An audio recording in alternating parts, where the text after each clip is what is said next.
கர்த்தருக்கு ஸ்தோத்திரம். இன்றைக்கு நம்ம பார்க்க போற வசனம் சங்கீதத்தில இருக்கு.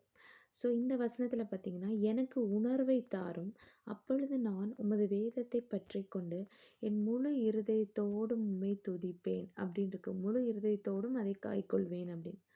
ஆண்டவருடைய வேதத்த நம்ம கைக்கொள்ளணும், அத ஃபாலோ பண்ணணும் அப்படின்னா, நமக்கு ஒரு உணர்வு இருக்கணும் இல்லையா? அந்த உணர்வு நமக்குள்ள ஆண்டவர் சொல்றத கேட்கணும், கீழ்ப்படியணும். அவருடைய வசனங்கள வெறுமனே படிச்சுட்டு அப்படியே போகக்கூடாது. அத அப்ளை பண்ணணும் நம்மளோட வாழ்க்கையில. அப்பந்தான் அந்த காரியம் ஜெயமா இருக்கும் இல்லையா? நம்ம செய்றது எல்லாமே.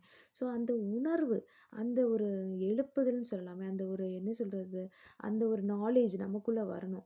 ஆண்டவரோட வசனத்த நான் கீழ்ப்படியணும். வெறுமனே பைபிள் படிக்கக்கூடாது. அந்த வசனத்த கைக்கொள்ளணுங்கிற உணர்வ ஆண்டவர்ட்ட கேட்போம். அவர் நிச்சயமாக தருவார். நம்மளை ஆசீர்வதிப்பார். ஏசப்பா உமக்கு ஸ்தோத்திரம். ஆமென்.